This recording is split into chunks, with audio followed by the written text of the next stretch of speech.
ఇంకొన్ని రోజుల్లో ప్రారంభమవుతున్న కొత్త పుస్తక శ్రేణి శీర్షిక టియర్స్ ఇన్ ద రెయిన్, రచయిత మాథ్యూ విల్సన్. ఈ ప్రపంచంలో ప్రతి ఒక్కరూ విజయం సాధించాలనే తొందరలో ఉన్నారు. కాని నేను ఒక విషయం స్పష్టంగా గమనించాను. చాలామంది ఇతరులు విజయం సాధించకూడదని కోరుకుంటారు. ఎందుకంటే వారు ఎప్పుడూ మీకంటే పైగా ఉండాలనుకుంటారు. చిన్నవాడిగా, పేదవాడిగా, అప్రయోజకునిగా కనిపించాలనుకుంటారు. తమను ధనవంతులుగా, శక్తివంతులుగా, జనవేతులుగా చూడకటలేదు.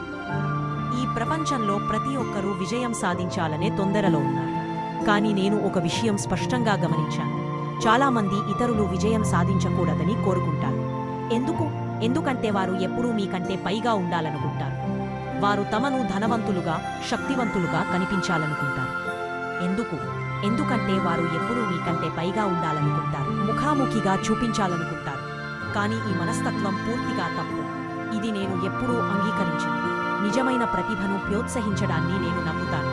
కలలు కనగలిగిన ప్రతి ప్రతిభావంతులైన అబ్బాయి, అమ్మాయిని నేను మద్దతు ఇస్తాను. ఎంత కష్టమైనా ఎదగాలని శ్రమించేవారిని, అడ్డంకులను దాటి ఎదిగేవారిని.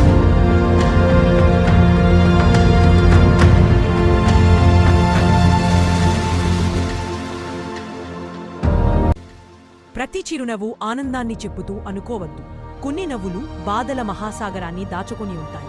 నాకు ఇప్పటికీ గుర్తుంది, నాన్నగాడు అని చెప్పుతూ నేను వర్షంలో నిలబడ్డ రోజులు. వర్షాన్ని ప్రేమించేవాడిన కాబట్టి కాదు, అసలు విషయమేమిటంటే ఎవ్వరూ నా కన్నీళ్లను చూడకుండాదనుకున్నాను. ప్రతి చిరునవ్వు ఆనందాన్ని చెప్పుతుంది. కొన్ని నవ్వులు బాధల మహాసాగరాన్ని దాచుకుని ఉంటాయి. నాకు ఇప్పటికీ గుర్తుంది, నాన్నగారు అని చెప్పుతూ నేను వర్షంలో నిలబడ్డ రోజులు. వర్షాన్ని ప్రేమించేవాడిన కాబట్టి కాదు, అసలు విషయమేమిటంటే ఎవ్వరూ నా కన్నీళ్లను చూడకుండాదనుకున్నాను. జీవితం ఎప్పుడూ నాకు సులభంగా రాలేదు. ప్రతి అడుగు ముందుకు వేయడం అగ్ని పరిశీలనలో నడకలాంటిది.